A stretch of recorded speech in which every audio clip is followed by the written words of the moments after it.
Welcome back to The Clean Truth by Roobi. Glad to be here. This is our 27th deep dive, and today's topic is titled, Coffee Tastes Off. It might not be the beans. It's a painful reality for a lot of people, honestly. It really is. Right? I mean, imagine this. You've gone out of your way to secure a bag of, perfectly roasted, highly rated, single-origin coffee beans. You know, the expensive stuff. Oh, yeah, they're really good stuff. Right. And you dial in your grinder, you measure everything out meticulously, and you take that highly anticipated first sip of your morning brew, and it's just terrible. It is the absolute worst way to start a morning. Right. It's bitter, it's astringent, or, maybe it just tastes completely hollow and dull.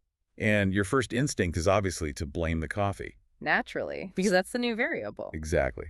But today, we are pulling apart this fantastic Bon Appetit guide that reveals a pretty harsh truth for coffee lovers. When your cup suddenly tastes off, burnt, or inconsistent, the problem likely isn't those expensive beans you just bought.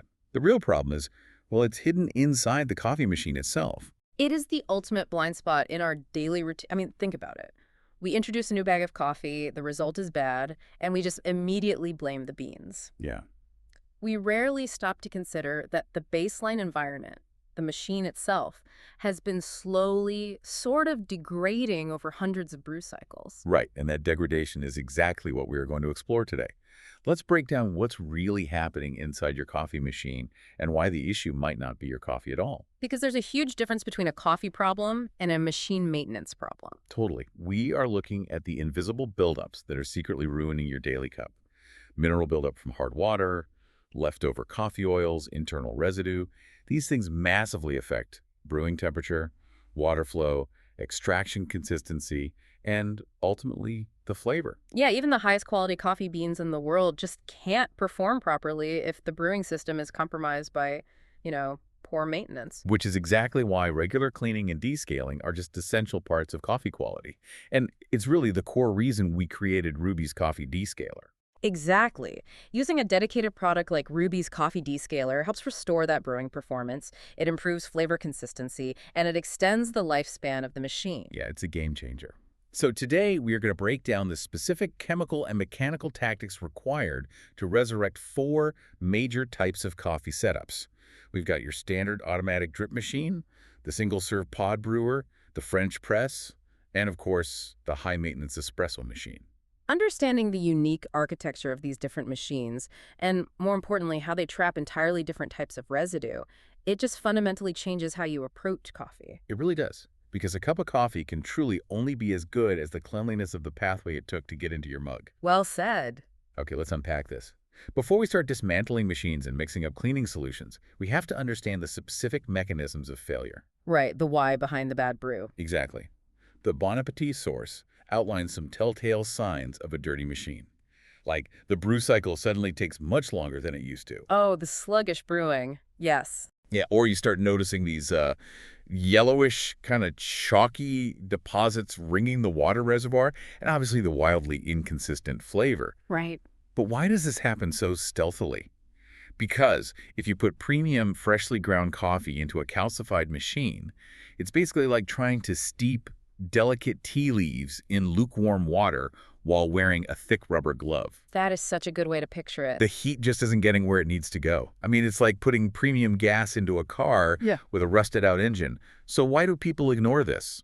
That thermal glove analogy is incredibly accurate. If we connect this to the bigger picture, the enemy in automated brewing systems isn't actually the coffee at all, it's the water.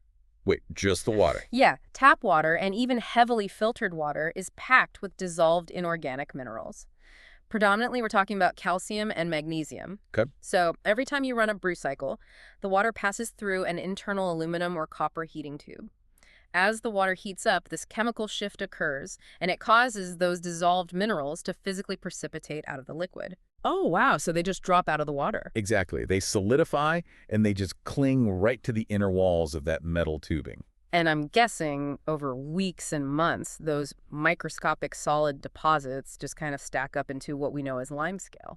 Exactly. And limescale is a highly efficient thermal insulator. Yeah. So the machine's heating element might be firing perfectly, right? Yeah. It's trying its hardest to get that water up to the golden brewing temperature of 195 to 205 degrees Fahrenheit. Right, the sweet spot. But If the inside of that heating tube is coated in a thick layer of solid calcium carbonate, the lime scale, the heat physically cannot transfer through the scale and into the water quickly enough. So the machine is drawing maximum power, but the water hitting your coffee grounds is basically just lukewarm. Which is absolutely disastrous for extraction. Because you need heat to get the flavor out, right? Precisely. Coffee extraction relies heavily on heat energy to dissolve the pleasant, complex flavor compounds within the grounds. If your water temperature drops down into the, say, 170s or 180s because of that limescale insulation, you aren't going to extract those sweet, heavy, rich molecules. You're just leaving all the good stuff behind. Exactly. You are only going to extract the lighter, highly soluble, acidic compounds. Oh, so that is why your coffee suddenly tastes intensely sour or just super weak. Yes. Furthermore, as that scale builds up, it physically narrows the internal diameter of the tubing. The machine literally chokes. Oh, man. That restricted flow is exactly why your brew cycle starts taking twice as long. Which gives us a perfect mechanical explanation for the bad taste. Yeah. But obviously, since minerals from water are the primary culprit in these automated machines, we need a way to strip them out. Right, we need to descale. Yeah, and the guide outlines a descaling process for a standard drip coffee maker. And it relies heavily on plain old white vinegar. A classic DIY method. Yeah, so the process is you fill the reservoir with a 1-to-1 ratio of white vinegar and water. You start the brew cycle, but you only brew half of the solution. This is the critical part. Right. Then you turn the machine off and let it sit for a crucial 30 minutes before you finish the cycle and rinse. Now, I understand that the vinegar is acidic, but what is actually happening during that 30-minute pause inside the hidden parts of the machine? Well, that 30-minute window is where all the actual work happens. Vinegar contains acetic acid. And the lime scale, like we said, is primarily calcium carbonate, which is alkaline. Okay, so we're setting up a reaction. Exactly. When you introduce an acid to an alkaline mineral, you trigger an acid-base chemical reaction. The acetic acid attacks the solid calcium carbonate, and it converts it into calcium acetate. Which I assume is easier to wash away. Yes, it's highly water-soluble, and the reaction also produces liquid water and carbon dioxide gas. So it's essentially dissolving this hard rock into a liquid that can just be flushed straight out of the system. Yes, but that molecular breakdown takes time. Hence the pause. Exactly. If you just run the vinegar solution straight through the machine without pausing, you're only exposing the scale to the acid for a few seconds. So it's just a quick sour rinse at that point. Pretty much. By stopping the brew cycle halfway, you trap that hot acetic acid directly inside the heating tube, submerging the mineral deposits and giving the chemical reaction time to fully dissolve the structural integrity of the scale. That is fascinating. And those carbon dioxide bubbles we mentioned, they actually help physically lift the weakened scale off the metal. That makes total sense. You have to give the chemistry the necessary time to actually execute. Now, here's where it gets really interesting. Oh. The guide contrasts this simple drip machine process with single-serve pod machines, like your standard Keurig. Right, very different beasts. Completely. For a pod brewer, you can use a commercial descaling solution, or, Roobi's coffee descaler, which we highly recommend, or that same 1-to-1 DIY vinegar mix. You run the largest cup setting repeatedly without a pod until the reservoir is empty, and then you do that same 30-minute soak. Standard so far. Yeah, but I want to push back on the rinsing instructions here. Because for the standard drip pod, the guide says you only need to run 1 or 2 fresh water cycles to clear the vinegar smell out. Right. But for a Keurig or a pod machine, it explicitly states you need to run anywhere from 6 to 12 freshwater brews to completely clear the lingering vinegar and debris. Yes, that is a huge difference. Wait, flushing a pod machine up to 12 times? Yeah. That seems excessive to the point of being ridiculous. Aren't we just basically wearing out the machine's internal water pump at that point, just to clear out some vinegar? It definitely sounds excessive, but what's fascinating here is the sheer complexity of the internal plumbing. We really have to look at the fluid dynamics involved. Okay, lay it on me. So a standard drip coffee maker operates on a very simple gravity-fed thermal siphon. The water heats up, it expands, it bubbles up a relatively wide vertical tube, and it just falls over the shower head. Very straightforward. Yeah, it's a short, wide, unobstructed pathway. But a pod machine, that is essentially a pressurized labyrinth. Right, because it has to push that water through a densely packed little pod incredibly fast. Precisely. Inside a single-serve machine, you aren't just dealing with one wide tube. You have flow meters, you have one-way check valves, a dedicated internal boiler tank that constantly holds water, and these extremely fine puncture needles. So the spaces are just way tighter. The internal tubing is microscopic in comparison. So when you push vinegar or a chemical descaler through that system, the fluid dynamics fundamentally change. How so? Because the tubes are so narrow, you encounter intense capillary action. The liquid physically grips the inner walls of the plumbing much more stubbornly than it does in a wide pipe. Ah, so the surface tension of the vinegar solution actually causes it to cling to the internal mechanics. Exactly. It hides in the check valves, it clings to the walls of the internal tank. If you don't aggressively flush the system 6, 8, or 12 times, you are absolutely going to have trace amounts of acetic acid lingering in the lines. And if you've ever accidentally brewed coffee with a hint of vinegar, you know it instantly curdles any milk or cream you add and ruins your entire morning. Oh, that sounds revolting. Okay, so the high volume flush is totally mandatory. Non-negotiable. And the guide also points out a timeline difference.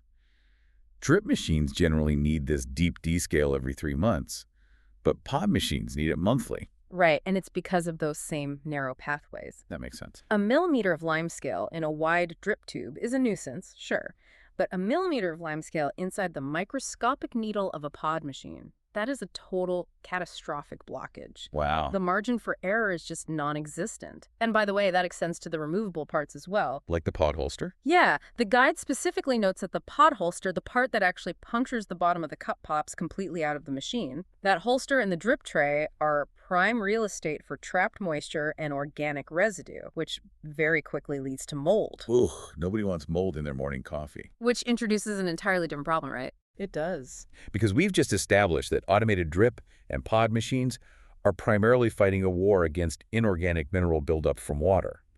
That's why we use acid or a great product like Roobi to descale. Right. But if we pivot away from automated machines and look at manual brewing or high-pressure extraction, water minerals aren't the main villain anymore. The enemy is the coffee itself. Specifically, the coffee oils. Yes. This is a fundamental distinction that trips up a lot of coffee enthusiasts. Descaling removes inorganic minerals. Cleaning removes organic oils. Exactly. You simply cannot use the same chemical strategy for both. Let's apply that to the French press. The guide suggests filling the glass carafe with a vinegar and water mix to soak for 10 to 15 minutes, which makes sense. That handles any hard water spotting on the glass. Yep, handles the minerals. But the real nightmare is the plunger assembly. The instructions say you have to completely disassemble it, like taking apart the spiral plate, the mesh filter, and the cross plate. It's a whole process. And if you look closely at that mesh filter, the woven metal creates thousands of microscopic intersections. It is essentially a custom-built trap for organic microgrounds and oils. It really is. So to clean it, the guide tells us to make a thick paste out of 2 tablespoons of baking soda and 1 tablespoon of water and literally scrub those separated metal layers with a toothbrush. A very specific tactical approach. Right. But why the total shift in strategy? Why are we suddenly abandoning the vinegar and switching to baking soda? Because we're dealing with lipid oxidation. Okay, what does that mean in coffee terms? Well, coffee beans are packed with natural lipids, the oils that give a great cup of coffee its heavy mouthfeel and aromatic depth. The stuff we like. Right, but those oils are highly volatile. When they get trapped in the microscopic weave of a French press filter, they are exposed to oxygen and moisture. And they just go bad. Very quickly. Over just a few days, those lipids oxidize and go completely rancid. They polymerize, turning into this sticky, almost varnish-like residue. Ooh, gross. And rancid oils taste incredibly bitter and stale. Unbearably so. It ruins the cup. Now, coffee oils are naturally acidic. Vinegar is also an acid. Yeah. So if you try to clean a sticky acidic oil with an acid, nothing happens, like repels light. It just sits there. Exactly. It might smear the oil around a bit, but it won't break the chemical bonds. Baking soda, however, is sodium bicarbonate. It is a base. It's highly alkaline. Ah, so we are flipping the chemistry. Entirely. Hmm. When you introduce a strong alkaline substance to oxidized acidic lipids, it triggers a reaction called saponification. Wait, like making soap? Literally, yes. The baking soda actually breaks the ester bonds of the fats, converting those stubborn coffee oils into a crude, water-soluble soap. That is wild. It literally turns the oily residue into its own cleaning agent, which can then be effortlessly rinsed away under the tap. That is brilliant chemical warfare, and by making it into a thick paste, you're utilizing the physical properties of the baking soda as well, right? Exactly. Baking soda is a very mild abrasive. It has a microcrystalline structure that is harder than the polymerized oil, but softer than the stainless steel mesh. Okay. So when you scrub it with a toothbrush, you are applying mechanical friction to physically dislodge the debris from the wire intersections, while the high alkalinity chemically dismantles the oil. That makes total sense. And if you skip this step, I guess every time you push the plunger down through your fresh, expensive coffee, you are violently forcing hot water directly through a net of rancid, oxidized varnish. Which completely overwrites all those beautiful tasting notes of the fresh beans. Wow. Okay, so we've conquered the manual press. But now we have to face the final boss of coffee maintenance, which is the high-maintenance espresso machine. The final boss indeed. Yeah.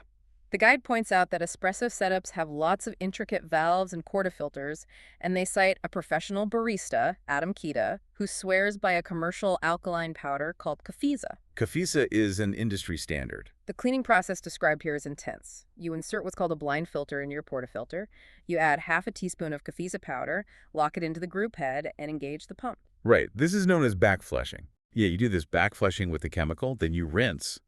And then you soak all the removable metal parts in a concentrated Cafesa bath for 30 minutes. There's also the steam wand. Oh, right. You also soak the steam wand tip in boiling water and use a specialized tool to clear the microscopic holes of, like, crusted milk proteins. Very important step. But I really want to focus on the final step of the backflushing routine because it frankly hurts my soul. I know exactly what you're going to say. After you've done all this chemical flushing, you replace the blind filter with your standard brewing basket. You pull a beautiful, fresh shot of espresso, and then you dump it straight down the drain. Yep. You absolutely do not drink it. So what does this all mean? Why go through the effort to dial in a shot, pull it perfectly, and just toss it? This raises an important question about the extreme physical environment inside an espresso machine. We aren't relying on gravity anymore, like we do with a drip machine. An espresso machine utilizes a mechanical pump to force heated water through a tightly compacted puck of finely ground coffee at 9 bars of pressure. Which is crazy high. It is roughly 9 times the normal atmospheric pressure around us right now. That is an immense amount of hydraulic force. It's violent. Under 9 bars of pressure, those sticky, acidic coffee oils we talked about aren't just resting gently on the surface of the metal components. They're getting pushed in? They're being physically blasted into the microscopic pores of the brass and stainless steel group heads and driven deep into the internal solenoid valves that relieve pressure after a shot. So the residue is literally embedded into the machine's internal architecture. Precisely, which is why you have to backflush. Okay. A blind filter is just a solid metal basket with no holes. When you lock that in with the Cafesa powder and engage the pump, the pressurized water has absolutely nowhere to go. It just hits a wall. Yes. The pressure ramps up rapidly to 9 bars, completely dissolving the highly alkaline Cafesa. Then, when you shut the pump off, the machine's 3-way solenoid valve opens to relieve the pressure, and it violently sucks that chemical solution backwards. Oh, wow. It gets pulled up into the group head and through the internal exhaust pathways. It aggressively saponifies and strips those deeply embedded oils out from the inside. Hence the term backflushing. You are literally forcing the chemical to run in reverse. Exactly. But wait, that still doesn't explain the sacrificial espresso shot. Why dump perfectly good coffee down the drain? The dummy shot serves 2 critical purposes, and both are directly tied to chemistry. Okay, I'm listening. First, no matter how thoroughly you backflush with clean water afterward, there is always a risk that a microscopic trace of highly alkaline Cafesa is trapped in an internal valve somewhere. And you definitely do not want to consume industrial cleaner. Exactly. Pulling a real shot of coffee utilizes the physical density of the compacted grounds and the heavy natural oils of the fresh coffee to act as a sweeping sponge. Oh, clever. The espresso puck physically and chemically scrubs the pathway clean of any lingering detergents. Okay, so it's a chemical sponge. That makes sense. But the second, arguably more important reason comes down to the metallurgy. The metal itself. Yeah. When you backflush with a heavy-duty industrial cleaner like Cafesa, you are stripping the brass and stainless steel completely bare. It is clinically, surgically clean metal. Okay, that sounds like a good thing. You'd think so. But if you pull a shot of espresso through entirely bare metal, the highly acidic coffee actually reacts with the raw steel. It imparts a distinctly harsh, metallic, almost tinny flavor to the cup. Oh, yuck. Right. So the dummy shot essentially re-seasons the metal. It coats the bare steel with a microscopic, fresh layer of sweet, unoxidized coffee lipids. Oh, I see. It prepares the surface environment so that the second shot you pull, the one you actually drink, tastes rich and balanced rather than metallic. That is fascinating. Yeah, It's exactly like reseasoning a carbon steel pan after you've had to scour it down to the bare iron. that is the perfect analogy. You are intentionally laying down a fresh, clean foundation of oil to protect the flavor. Exactly. And it really brings us back to a vital point the guide makes about daily habits. They strongly emphasize that after pulling a shot of espresso, you must discard the spent puck of coffee grounds immediately. Yes. You see people doing this all the time, though. They make their morning latte, and they just leave the wet, messy puck locked into the hot machine until the next day. It is arguably the single most destructive habit for the flavor of your espresso. Really? Think about it. The group head stays incredibly hot for a while. Hmm. If you leave a wet puck of grounds locked in there, you are essentially baking those acidic oils directly onto the shower screen and the portafilter basket for 24 hours. Oh, so you're actively cooking it into the metal. You are rapidly accelerating the lipid oxidation we discussed earlier. Within hours, that residue polymerizes into a rancid, bitter tar. That sounds awful. And the next time you pull a shot, the fresh hot water has to pass through a literal puck of baked stale varnish before it hits your mug. Which completely overrides whatever nuanced, delicate floral notes you were hoping to get out of your expensive single-origin beans. Exactly. It doesn't matter how good the coffee is at that point. This entire breakdown really drives home the overarching theme of our deep dive today.